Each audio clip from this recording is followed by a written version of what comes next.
जय भीम साथियों, बहुत बहुत स्वागत है इस खास पेशकश में। इस वक्त मैं जहां खड़ा हूं, ये ज़मीन मेरे लिए इमोशन से भर देने वाली है। इस ज़मीन पर जहां मैं खड़ा हूं, मुमकिन है कि बाबा साहब डॉक्टर अम्बेडकर के पैर पड़े हों, वो इसी रास्ते पर कभी खड़े हों और चले हों।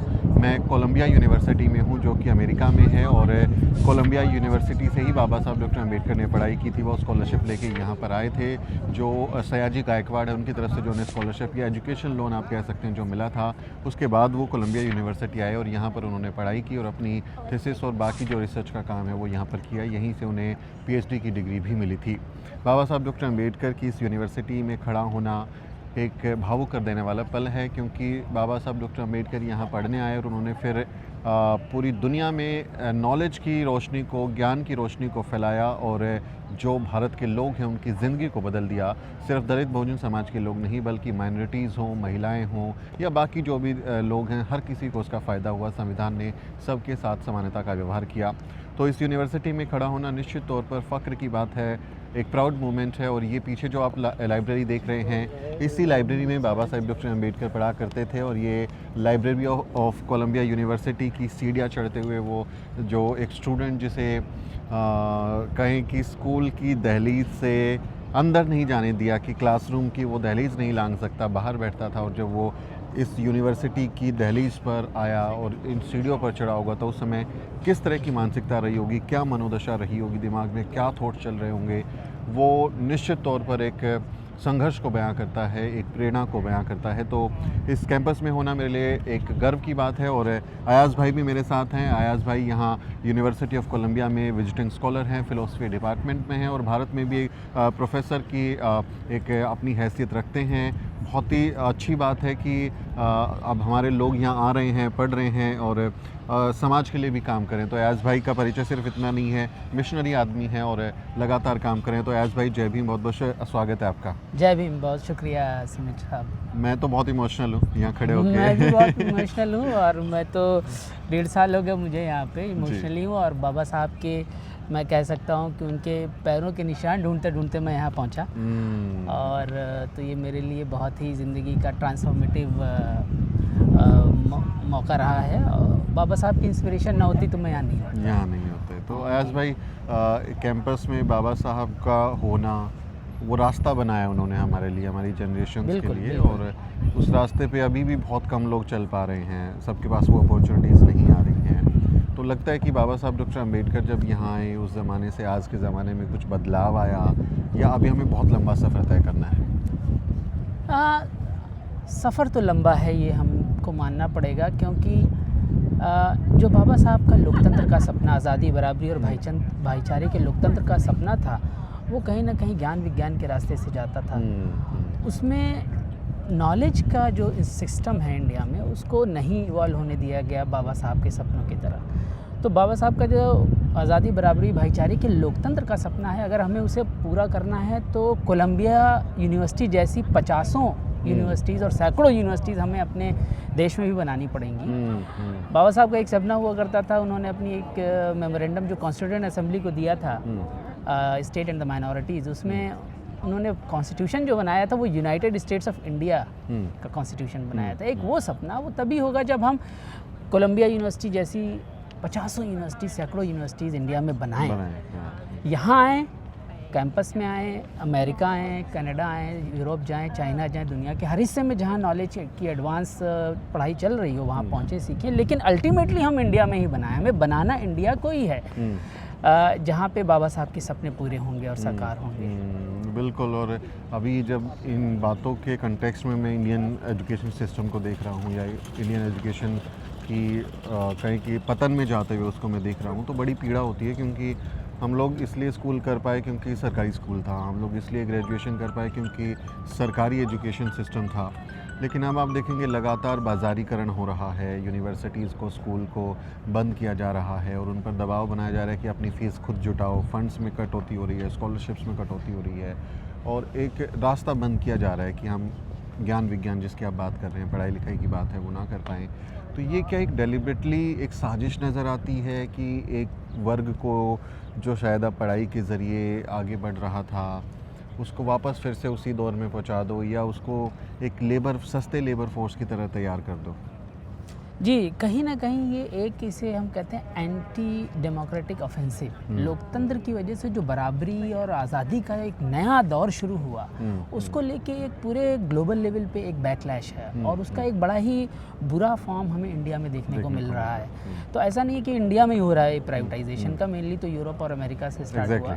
लेकिन इंडिया में उसके असर और ज़्यादा नेगेटिव हैं क्योंकि हम अभी स्टार्ट ही कर रहे थे। अभी तो हम पहुंचे थे दिल्ली पे। 100, 200, 300 साल का ट्रेडिशन है यूरोप में, अमेरिका में। इंडिया में तो बस इस बिगिनिंग हुई थी, अभी बिगिनिंग हुई थी तभी प्राइवेटाइजेशन करके फिर बहुजन समाज का बड़ा हिस्सा एक्सक्लूड हुआ जा रहा है या डी एजुकेशन हो रही है। वो एजुकेशन ही नहीं हो रही है, डी एजुकेशन की प्रॉब्लम हम फेस करने लगे हैं। तो it's a very serious problem. हमें पब्लिक एजुकेशन सिस्टम को इस लेवल पे लेके जाना है जहाँ पे पूरी आबादी बच्चों की हमारी एक सेम क्वालिटी एजुकेशन ले पाए। कॉमन एजुकेशन सिस्टम के अंदर वो क्वालिटी ऑफ एजुकेशन जो यहाँ कोलंबिया यूनिवर्सिटी में है। बाबा साहब के थॉट तो इतने आगे हैं कि अब वो ग्लोबल लेवल पे लीड कर रहे हैं। उस वक्त भी बाबा साहब की जो थॉट थे सोशल, पॉलिटिकल, इकोनॉमिक, एजुकेशनल, वो यूरोप अमेरिका के कई मायनों में आगे थे। ये तो उनको कन्फाइन करने की जो कोशिश हुई, उनके थॉट को रिड्यूस कर दीजिए, अरे दलितों के तक रिड्यूस कर दीजिए या कॉन्स्टिट्यूशन तक रिड्यूस कर दीजिए। उनके जो सोशल थॉट है, जो पॉलिटिकल थॉट है, जो डेमोक्रेसी पे जो थिंकिंग है, वो बहुत एडवांस है और बहुत आगे है।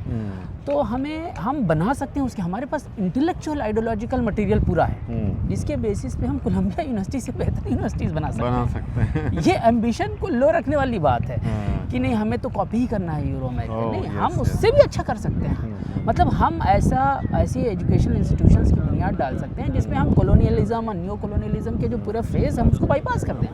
हमारे पास बुद्धिस्ट आइडियाज़ हैं लिबर्टी के, आज़ादी के, बराबरी के। बाबा साहब भी बार बार कहते भी थे कि मैंने फ्रेंच रिवॉल्यूशन से नहीं लिया है, मैंने बुद्धिस्ट थॉट से और फिलॉसफी से लिया है। तो हमारे पास और ज़्यादा साउंड और एडवांस आइडियाज़ हैं।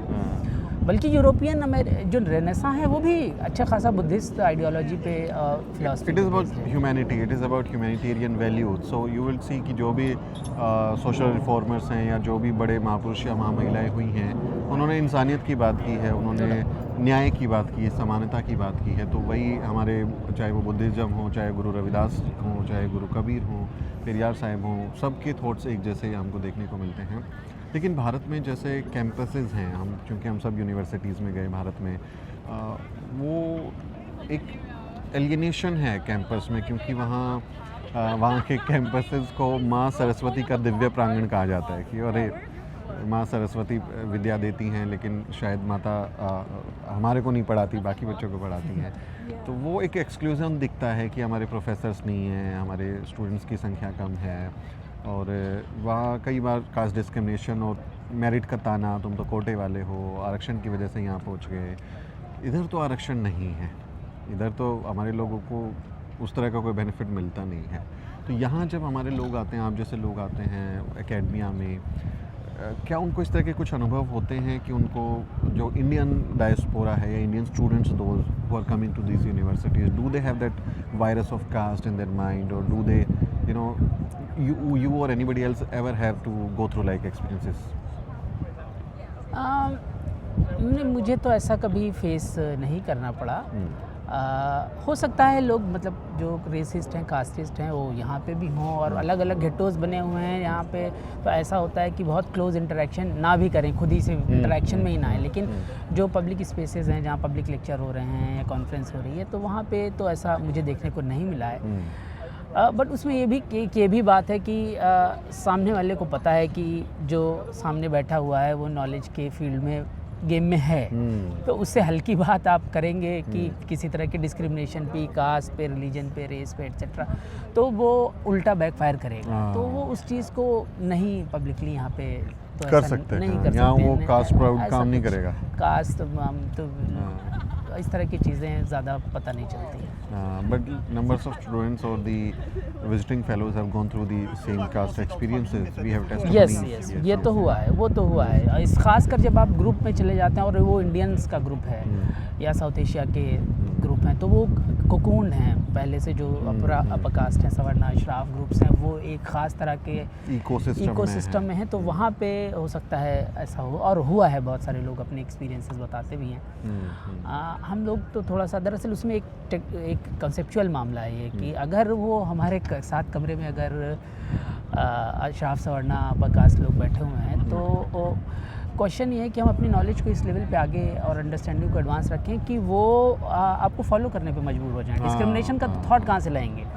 तो जो मुझे यहाँ अभी तक मिले हैं इंडियंस ज़्यादातर जो कॉन्फ्रेंसेस में, सेमिनार्स में, इट्स सो हैपन कि अम्बेडकराइट थॉट से जब आप ड्रॉ करते हैं मटेरियल को, फुले अम्बेडकर अंसारी पेरियार मैं कहता हूँ, जब उस मटेरियल से आप करते हैं तो चाहे प्रोफेसर्स हों, चाहे स्टूडेंट्स और स्कॉलर्स हों, और वो किसी कास्ट के हों, जितने भी इंडिया के हिसाब से डोमिनेंट अपर कास्ट हों, वो फिर आपके बराबर उनको मिनिमम आना पड़ता है, उल्टा उनको उल्टा कोशिश करनी पड़ती है कि वो आपके बराबर हैं। तो हालत रिवर्स सिचुएशन हो जाती है। And these campuses also celebrate diversity. I was visiting Harvard, last week, and there are numbers of flyers and banners की we celebrate diversity, we respect every thought. तो ये हमारे उधर नहीं है, वहाँ तो वो अंगूठा काटने वाली परंपरा है। तो एक अच्छी चीज़ है कि कैंपसेस में, और मुझे लगता है बाबा साहब डॉक्टर अम्बेडकर को ये मौका मिला तो उनको एक ग्लोबल पर्सपेक्टिव मिला। वो अगर वहाँ रहते, और शायद हमको बाबा साहब इस रूप में नहीं मिलते जो कि एक इतनी पावरफुल थॉट के तौर पे बाबा साहब आए हैं। तो एक ग्लोबल एक्सपोजर होना भी ज़रूरी है। So would you suggest some of the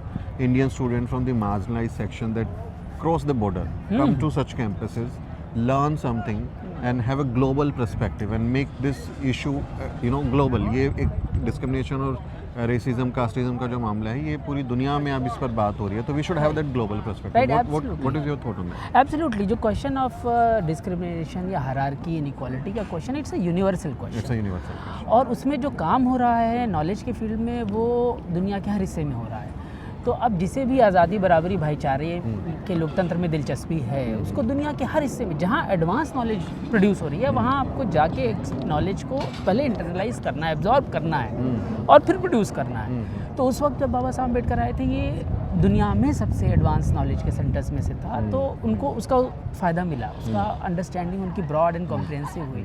आज के वक्त में भी जो भी एडवांस नॉलेज के सेंटर्स हैं दुनिया के किसी भी हिस्से में भी हों, अब हमको देखने में आ रहा है एशिया में भी चाइना वगैरह का राइज जब से हुआ, अच्छे एडवांस सेंटर्स आ गए हैं। तो कहीं भी हो, उसके लिए हमें एफर्ट लेना चाहिए, तैयारी करनी चाहिए, गवर्नमेंट की जो स्कीम है उनका इस्तेमाल करना चाहिए, बट बहुत सारी ग्लोबल फेलोशिप्स की स्कीम है। मैं भी जैसे फुलब्राइट की फेलोशिप स्कीम पे हूँ, तो उसके लिए आप तैयारी शुरू से करना शुरू कर दें कि भाई हमें नॉलेज एक्वायर करनी है, और एडवांस नॉलेज एक्वायर करनी है। दुनिया में जो सबसे बेस्ट एडवांस कंटेम्प्रेरी नॉलेज है, उससे हमें एक्सपोजर होना चाहिए, और उसके बाद फिर हम बुनियाद डेवलप करेंगे कि हम कैसे उसको कंटेम्प्रेरी कॉन्टेक्स्ट में इंडिया में कैसे उसको आगे लेके जाएं।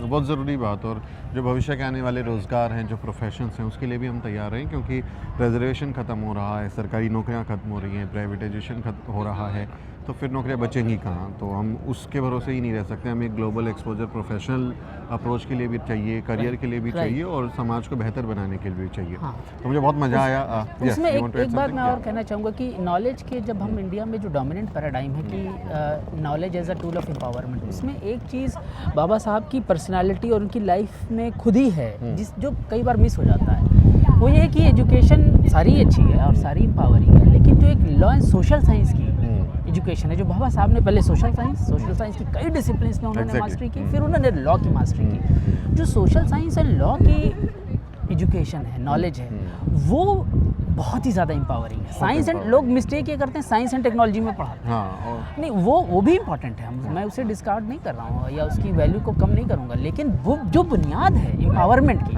खासकर जो कमज़ोर समाज हैं, दलित, पिछड़ा, अति पिछड़ा, आदिवासी, पसमानदा, बहुजन समाज है, जो कमज़ोर समाज है, उसको सबसे पहले उनके जो बेस्ट माइंड्स हैं, सबसे पहले सोशल साइंस एंड लॉ की बाबा साहब के एग्जाम्पल पे चलते हुए एजुकेशन को मास्टर करना चाहिए। उसके बेसिस पे साइंस टेक्नोलॉजी के आप बहुत सारे इंस्टीट्यूशन बना ले जाएंगे। सोशल साइंस एंड लॉ की एजुकेशन को इग्नोर नहीं करना चाहिए। इस मामले में बाबा साहब के एग्जाम्पल को ही लेना चाहिए कि उनकी जो कैपेसिटी थी to understand, to express, to resolve, वो सोशल साइंस एंड लॉ से है, ये जो साइंस एंड टेक्नोलॉजी का फील्ड नहीं है। तो ये बात मैं हाईलाइट करना that is very important point, क्योंकि नहीं तो फिर वो जो IITian हैं, IIM के बच्चे हैं, वो बोलते हैं कि JNU को बंद कर दो, फ्री में पढ़ रहे हैं, बूढ़े हो गए अभी तक वहीं पढ़े हुए हैं, कुछ कंट्रीब्यूट नहीं करा। तो उस तरह की वो एक मिसकंसेप्शन और एक गलत चीज़ें दिमाग में जाती है। तो सोशल साइंस एक अच्छा टूल हो सकता है। Everybody should learn, it's not about that you are doing course और something, but you can learn, you can understand the value of equality, justice, social liberty, constitution, ये सबको पढ़ो, आप Right, सबको एक absolutely. अच्छा पर्सपेक्टिव मिलेगा. So it was nice being with you. It was really enlightening. I wish I could have spent more time with you because आपके पास बहुत कुछ है बताने को. तो with a promise that we gonna meet some other day और कभी India में या किसी दुनिया के अलग हिस्से में हम फिर उस पर बात करेंगे. Yes, so thank you so much Ayaz भाई. और इस बातचीत पर आपका क्या कहना है? आप बाबा साहब डॉक्टर अम्बेडकर को कैसे याद कर रहे हैं? कमेंट करके ज़रूर लिखिए. आपसे अपील है वीडियो को शेयर करें और द न्यूज़ वीक को सब्सक्राइब करना ना भूलें. वीडियो कैंप में आपसे एक अपील. साथियों, अगर आपको द न्यूज़ वीक का काम पसंद है और आप चाहते हैं कि हम यूं ही अम्बेडकरवादी पत्रकारिता करते रहें तो हमारी आर्थिक मदद जरूर करें. आप अपनी स्क्रीन पर दिखाई दे रहे इस QR कोड को स्कैन करें और न्यूज़ वीक फाउंडेशन के खाते में अपनी दान की राशि भेजें. QR कोड के अलावा आप UPI के जरिए भी मदद कर सकते हैं. आप हमारी UPI ID newsweek@YesBank पर भी मदद भेज सकते हैं. इसके अलावा आप हमारे अकाउंट में भी मदद भेज सकते हैं. खाते का नाम है news week foundation. Account number है 02358800000640. IFSC कोड है YesB000235. बैंक का नाम यस बैंक है और ब्रांच है नेहरू पैलेस, दिल्ली. आप डोनेशन के एवज में इनकम टैक्स में भी छूट पा सकते हैं. डोनेशन की रसीद पाने के लिए ट्रांजैक्शन का स्क्रीनशॉट हमें भेजें. टाइप करें डोनेशन स्पेस आपका नाम और हमें 8595794224 पर व्हाट्सएप करें.